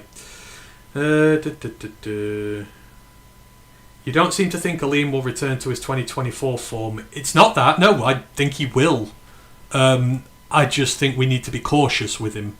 And cautious with what the Lions are doing with him as well, because the Lions didn't help him last year. I love Aleem. He is a Wolfpack member. I will ride and die with my Wolfpack till the very end. I think you just obviously need to be careful. Like these ACLs, especially for these big defensive tackles, it takes time to get back from them. Just because I want someone like Grayson Holton doesn't mean I don't think Aleem's good. It's just, hopefully Roy Lopez is back, Ty Leake's back, but they're run stuffers. So I want another interior option in there. Because Aleem does both. Aleem stuffs the run really well, and he's a really good pass rusher. He's an all-round guy.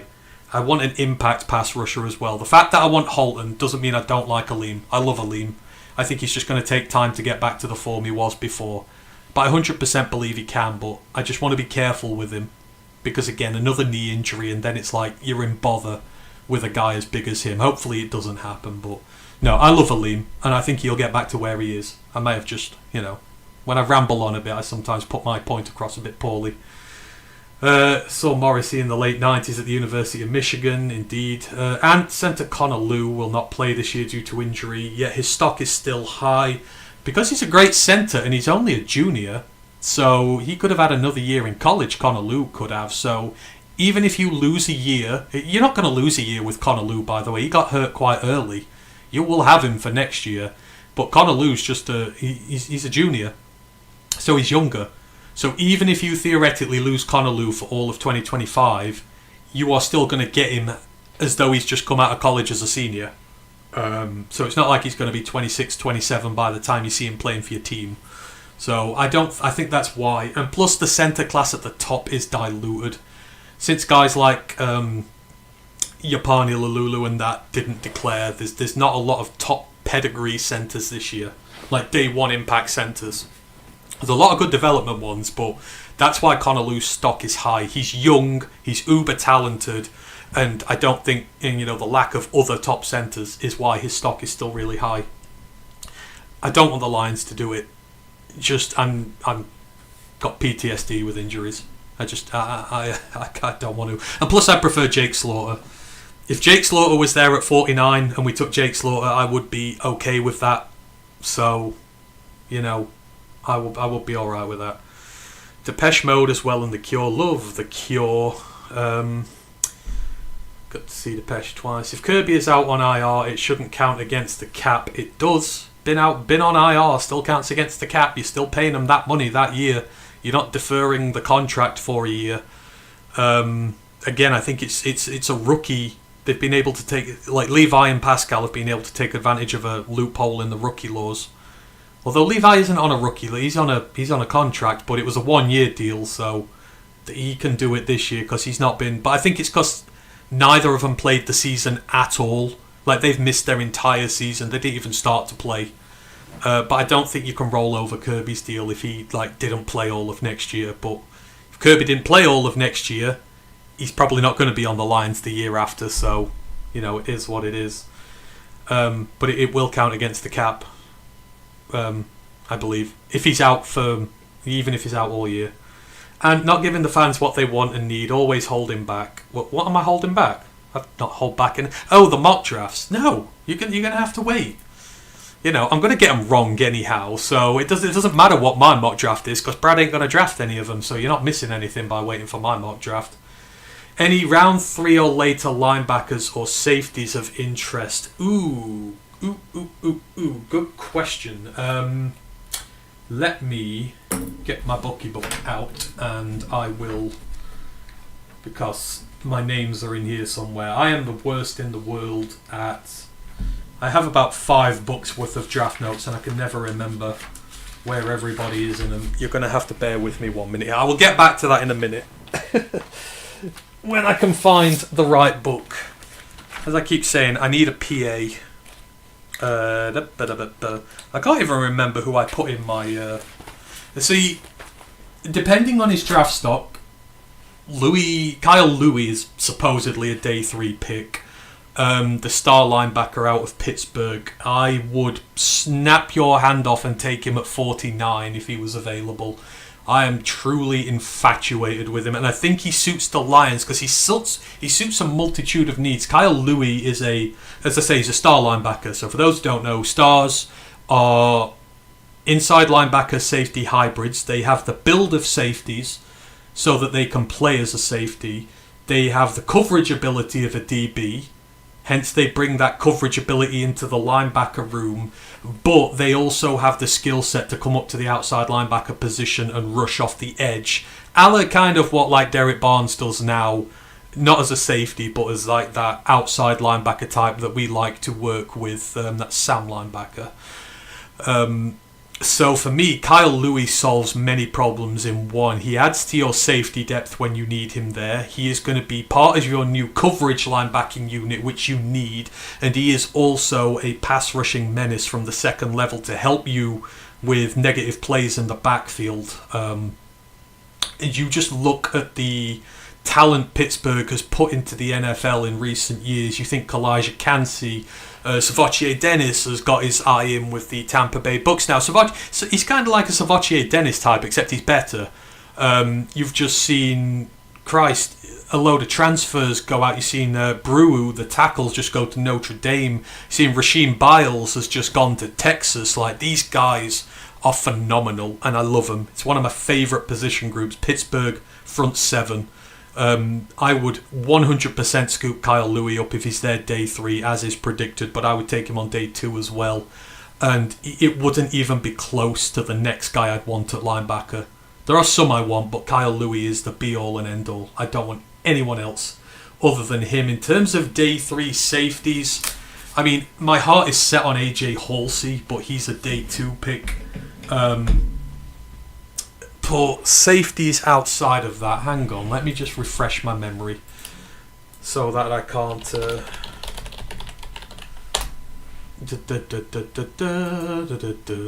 Sorry, I sometimes have to get my bits up here.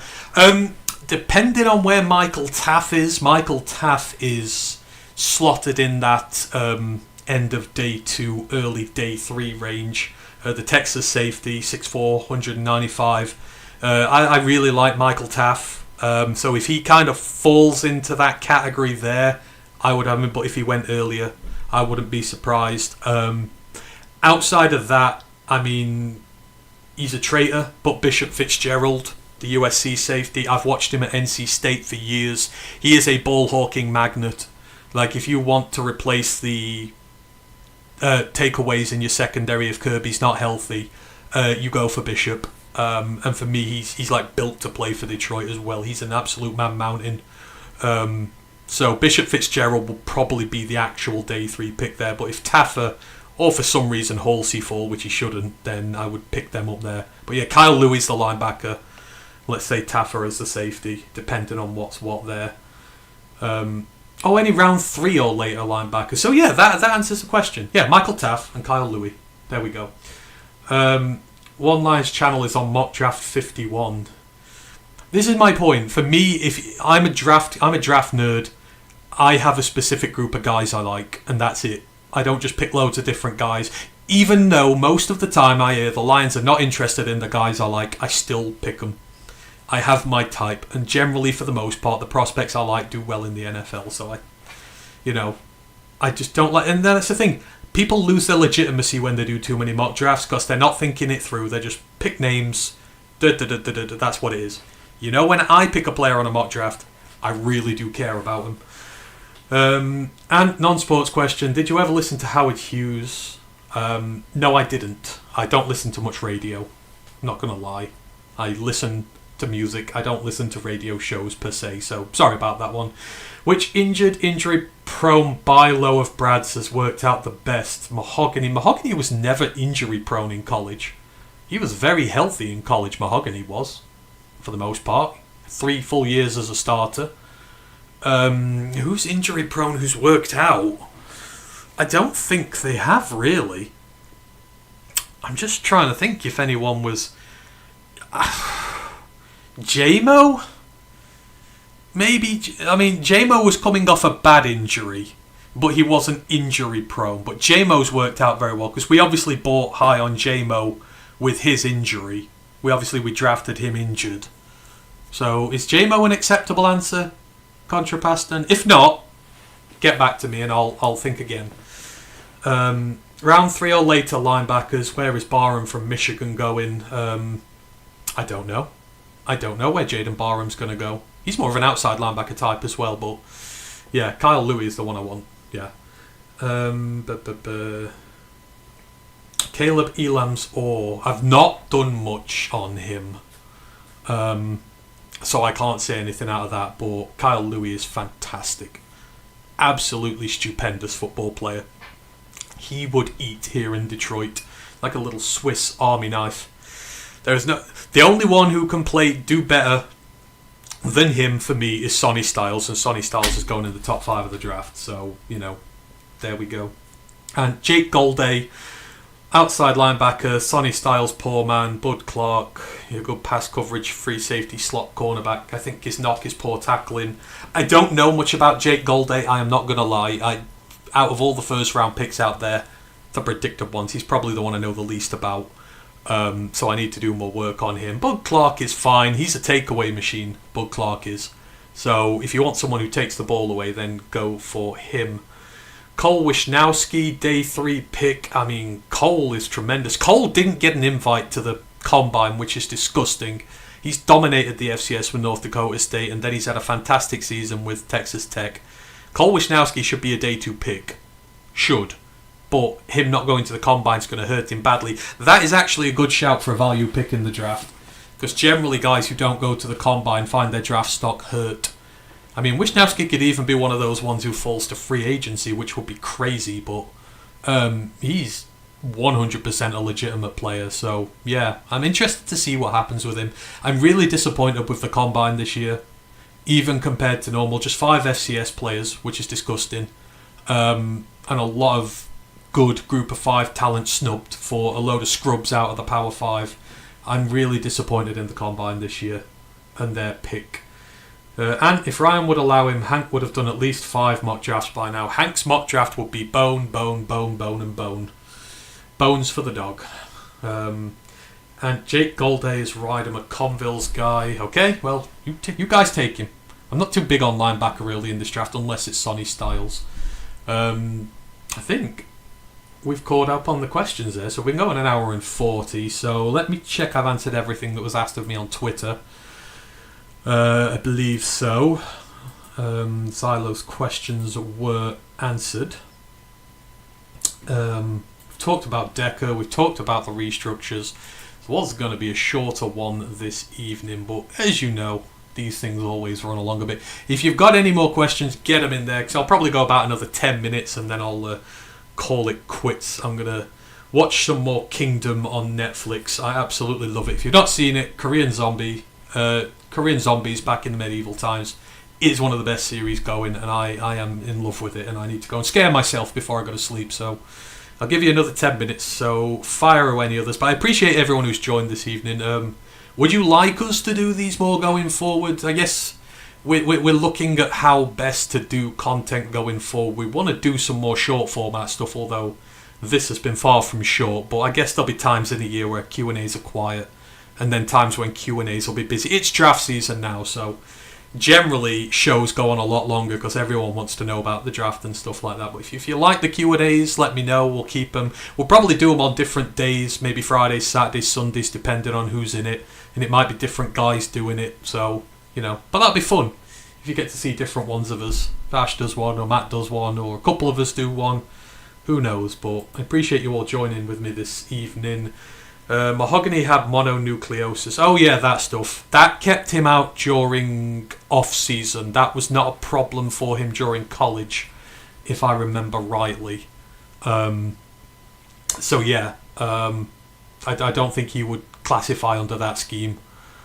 I'm just trying to think. There's not many other injury-prone ones, but you know, Brad hasn't drafted that many injury-prone players out of college. It's injury-prone players in free agency that have been Brad's problem. I wonder if he was. I don't think if he was. If he did, all right. No, I would still go with J-Mo. It was just one serious injury, but it could have been a lot worse. So I think J-Mo's done pretty well after he was drafted injured. Let me just see if there's anything else that needs to be discussed. Any more Lions news and bits. And again, this allows us to talk about other bits that we might not do on the main show as well. I don't think there's been much Lions news today. Obviously, the stuff about the report cards is terrible. NFL players not allowed to expose their teams anymore on how good or bad they are with certain things. I think that's awful. They should keep the report cards. I know they're still doing them, but we won't find out what they're all about, which is a shame. But here you go. Yes, keep the Q&As. Good. You love the Q&As, excellent. I like doing these. I like a nice, because like the main pods are on a structured setting. I like unstructured stuff, and loads of the other channels do them as well. I steal these things off Mike. Mike's the GOAT, so I know Mike will just sit here and chat questions for a bit. So I love doing it because you just get to talk about all sorts of stuff. And I like these Q&As, but it seems Matt does care for them. I spoke to him about it earlier. He wants to come on and do them. Like the thing is, why me and Matt work so well. Matt works in structure, I work out of structure, and together I'm just a little bit crazy enough and he's a little bit organised enough where we make it work. So we work well in sync together. But Matt is very much up for these. I think these less informal setting stuff where we can just sit here and chat like we're in a pub is a nice thing. So yeah, you will be on them. I know that much. It was just, I was kind of bored and wanted something to do with my Friday evening, and we didn't really have that much of a long pod this week. And plus, I do get jealous when I see other channels talking draft stuff to people. I'm like, that should be me doing that. So, maybe a little jealous as well. Who knows? Day 3 tight ends, Sam Roush, Oscar Delp. Roush is the Stanford one, right? I think, hang on, I feel like there's a very obvious answer to this, whom I've talked about before. Just let me go into my little section here. I think out of the main ones, if I was looking, I'd be fascinated by Riley Nowakowski. I think he's going to be an undrafted free agent, but he's the Indiana do-it-all guy. He's like Eli in a way, but he's part tight end, part receiver, part fullback. He is tough as nails. He's only 6'2", 249, but that 250 frame he moves like a bulldozer. I love Riley Nowakowski's versatility, and again, I hate versatile players, but in terms of him, he's got a skill set out of college. You would see them, they've lined him up as the fullback, they've lined him up as receiver, they've lined him up as tight end. The scheme fitted Nowakowski well. I would like to see Riley Nowakowski given a shot here, and you're not going to have to use a massive pick on him either. If Justin Joly is there by day 3, which he shouldn't be, but a lot of outlets have him ranked there, I would be over Justin Joly. He's a UConn and NC State guy, so that's double thumbs up from me. I think he's absolutely tremendous, Justin Joly is. I just don't think that he falls that far. Tanner Koziel won't fall that far, but if for some reason Tanner Koziel was there on day 3, I'd pick him instantly. I'd trade up to the first pick of that day and get him. I think he's that good. I think the other one I said who I might take an outside go on would be which one is it now? Where was he? Seydou Traore, the Miss State tight end. I do like him as well. So, but again, I've not looked through a lot of these ones. But I know Sam Roush has got a lot of buzz behind him. I think after the combine, you might find Sam Roush's name starts to go up boards. There's a big gap for tight ends to move into day 2 potentially, because there's only Sadiq at the top. So I think you'll see some of these tight ends absolutely bolt up boards into day 2 after the combine. So we'll have to wait and see.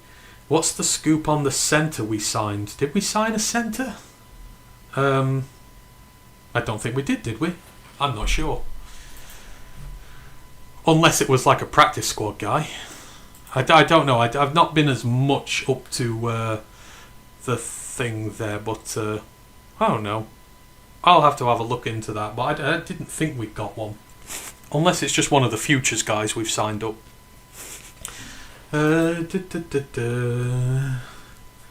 They'll leak. Here's it, miss. It depends, but none are like you, where you will take every. Oh, I always take every question. That's the whole point of doing these. You know, we don't miss questions out. Speaking of, you've got 5 more minutes. So if there's anything else you want to ask, then get it in, because I'm getting out of here at about 10:02. So, you know, that is what I'm here for, to answer as many questions as I can, as well as I can. If you think of anything else, always just put them in the comments of the video. I'll keep an eye on the comments, and you know, anything we'll fold back into the next show, because I think we're starting draft prospects next week, or you know, the other guys will be pitching in with them. So, and as I say, we should, although I'm not announced it officially just yet, but we should have a new panelist as of next week, which will be fun. Always good having some new blood aboard. And one name I keep seeing is John Michael Gillenborn, the Wyoming tight end. He had a bit of a rough Senior Bowl, I think it was. I'm not gonna lie, I don't know too much about him either. Why? It's weird, having done a college pod for 5 years. You get accustomed to certain teams and not accustomed to others. And Wyoming is just one of those where I've never really come into contact with prospects I like, so I've not really done much work on them. But I know Gillenborg's a really good size. He's 6'5", he's 250, I think he's about 255. He's just one of those. He's been a very sort of, he gets like 200 to 300 yards a year as a receiver. Sort of gets 20 to 30 catches. But I know the stuff about him is his blocking. But I know he's not the best run blocker in the world. He's great in pass protection. They use him in pass protection a lot, but yeah, he's not a very good run blocker, and his receiving skills were not good in the All-Star game. So I think you're going to find him drop quite far. It'll be his measurements at the combine. He might, you know, raise some heads with his RAS score, but again, it's just he's not in my running of favourite guys. I think it's just because he's got a weird and wonderfully long name. Some people like him. And who will you have a new member? Potentially, yes. I believe Matt said we have, so you know, we'll go for it. Which is, you know, we need new people.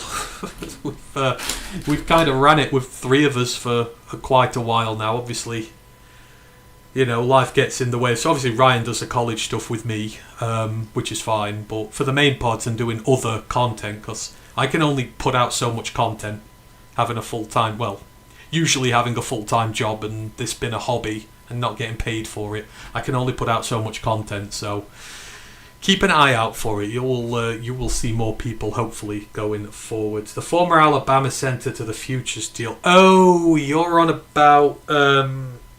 Oh Lord, what's his name now? As everyone started going crazy. Oh Lord. Yeah, I know who you mean.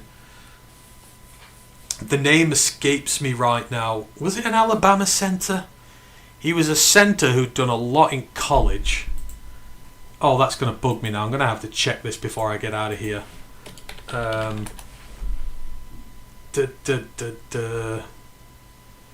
Center futures deal. Here it is. Oh, it's Seth McLaughlin. You're on about Seth McLaughlin. He was Ohio State, not Alabama. That's why I got confused. I remember at the time of Seth's draft not liking him as a prospect, despite the fact he won the Rimington and everything. I didn't think he was a good enough prospect for the NFL. That was my analysis at the time. I remember his draft very well. I think that was the draft where I got all gooey-eyed over the Michigan center, Oluwatimi, I think it was. Like, I was big on Oluwatimi. I think it was that draft, but I remember not liking Seth McLaughlin too much. But, like I say, he won a Rimington. It's not a bad player to have in the back pocket on your practice squad if you're going to try and train someone up long term. But I'm not sure he's 100% going to provide any big answers for us. But again, I'm a bald guy on the internet who doesn't do this professionally, so take my grains with a piece of salt. Ant, I didn't get a say on this. How do you know if I may approve, etc.? Well, you've got to see them to approve them, haven't you? I'm sure there was a time you wouldn't have liked me very much when you first knew me and I was first doing this, so sometimes people grow on you. Yes, it is Seth McLaughlin, DC Smithers, well done there. And whatever happened to the other Lions guys you had in the past, Tom, and it was another Ryan. Tom got married, and life goes on, and plus Tom's got a very demanding job. Like, Tom flies all over the world with his jobs and that. I love Tom to death. You occasionally see him around draft time. I know he likes that, but yeah. Life happened with Tom. And then Ryan Ford, and Ryan spends most of his time in Detroit anyhow. Like, he flies over all the time, so. But you saw Ryan the other week. He was here for the awards show. He just doesn't do it every week as a religious thing now, so. There's just things happen with these pods, so, we all take time off. I take time off after the draft. Everybody takes their time off to keep themselves fresh. Trade for JPJ from the Raiders. I would like that. I don't mind Jackson Powers Johnson, although I don't know about his NFL career so far. Something tells me that people have not liked him there. I could be wrong, and it's the Raiders who mess around with rookies all the time, but I liked him. But I think JPJ was a guard in college for the most part. I think he only moved to centre his final year, but I guess he can do both. And I pushed for you to get a bloke that speaks Cockney. Grandizer, believe it or not, Grandizer, there are not many people in this country who speak Cockney. Again, to be a true Cockney, you have to live within the sound of the bells of one singular church. Church bells don't ring over that long a distance. It is a very small part of London where the true Cockneys come from. There are not many of them at all. So it's a rarity. It's like trying to find a Mewtwo against a Rattata. Pokemon reference for anybody. It's impossible to find one. Old Ryan. Not old Ryan, but Ryan Farr's on. Ryan McCluskey. He loves doing the college stuff. And I love doing the college stuff as well, so again, Ryan works a ton as well, so we can only do so much as we go on. And I'd like to join you, but have a horrible British accent, so I never do one. Come join us on the draft, Grandizer. You are welcome to come join us on a draft stream. We always invite people we know on draft stream time, so come join us then, when the Miami Dolphins make a terrible pick and we can all laugh at you. Joke? Not really joking. Right. I think that is about enough for this evening. We're about at the 2-hour mark now. Unless anything comes in before I finish. So next show's coming up on Monday, and it will be Monday. I think we're starting draft prospect talk on the main podcast as well. Obviously the college pod's going to still be doing in-depth stuff on that at the same point, but we'll be doing some specific players on the main podcast going forward. And then me and Ryan will be back next week with the college pod, where probably it will be nearly time for the Combine and the HBCU Legacy Bowl. I have already asked Dave from PMP. I've got Dave, I'm sure. I think he said, if I can sort out a time. I will try Gerald. Again, we didn't make it work with Gerald. Last year was the first year we did without Gerald, and I didn't like it, but he's so busy with his job at Morgan State now. And Morgan State... In fact, actually, that's what I'm going to do. Before you all get out of here, you want a prospect to look at for day 3 of the draft for the Lions. I'm going to shout him out here. Morgan State's own E40, Eric Hunter, familiarise yourself with Eric Hunter. He is one hell of a linebacker. I've been listening to this kid talk because I've been prepping my HBCU prospect talk for when the ball comes around. And Eric Hunter is one of the preeminent prospects coming out of HBCUs this year. He's been at Morgan State for the last 5 years. He had an injury in 2024. But he is absolutely tremendous. 12 sacks in his college career, 5 batted passes, over 300 tackles, 130 run stops, 6 forced fumbles, 3 interceptions, 3 pass breakups. He is a guy who just would go to bat for this Morgan State team. He had an opportunity to move for big money. He has stayed loyal to his program till the end, and generally, the best HBCU prospects come from the kids who stay with their school religiously throughout it and stick in the HBCUs, because that's where they develop the best. But yeah, E40, Eric Hunter, he is a linebacker prospect you want to know for day 3. You know, I look at him, I'd say higher, but we know how the NFL draft discriminates against HBCU players. He's 6'4", 220 pounds. He looks like the linebacker you want on your team, and he is going to make someone very happy when this draft is done. So shout out Gerald and his Morgan State Bears. Eric Hunter is a prospect to watch in this year's draft, but I'll see if I can get him on for the HBCU Legacy Ball show as well. That'll be coming up, and obviously we'll be talking about the Combine list. So all the prospects going to the Combine, we'll break the position groups down. Who needs to do the most at the Combine? Who we're looking forward to seeing at the Combine? And, you know, all that sort of stuff. So we've got a lot of good stuff coming up on the College Podcast. And as I say, the main podcast will be on Monday. College Pod may be a little later in the week, I don't know. Steve's funeral's on Tuesday, and we've got to travel to Scotland and back for that, so it depends how long we stay up there for, so it may be a little later. But we will get all the stuff out to you, as always. I don't think outside of that, you know where we are, Roar of the Lions UK. We appreciate the support you all bring to the channel. Appreciate you all been here with me this evening. It's been very fun. Shout out to Brent for all those gifted subs, and Lisa for the ones you gave the other day. I've not forgotten about that. I don't know if you were in at the top of the show. I did shout you out for those subs you gave during the college stream, which was a premiere, so I couldn't shout you out on it. But you are the best group, and I appreciate all of you immensely. Let me just check I've not missed anything here. And I'd like to join you. Oh no, sorry. Luke Altmaier is a developmental backup in the 7th. Potentially, he had a big chance to make a prospect this year, though, and he didn't. Like, he's had a really bad year, so I think he's really put himself out of that equation. I want Taylor... oh, God. Why have I forgotten his last name? Taylor Green. Doig. I don't know why. I want Taylor Green as a development quarterback if we go that route. Or Haynes King.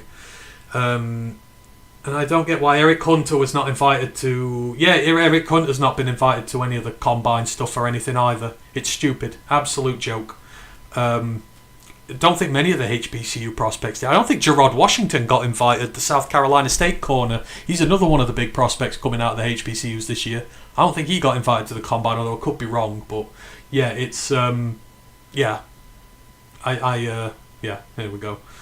And still working on the list you asked me about. Appreciate you, Grandizer, Lisa, Brent, everybody. Have a fantastic Friday. Have a lovely weekend. I will see you again soon. Just remains me to thank you. One Pride, worldwide. Have a good one, folks.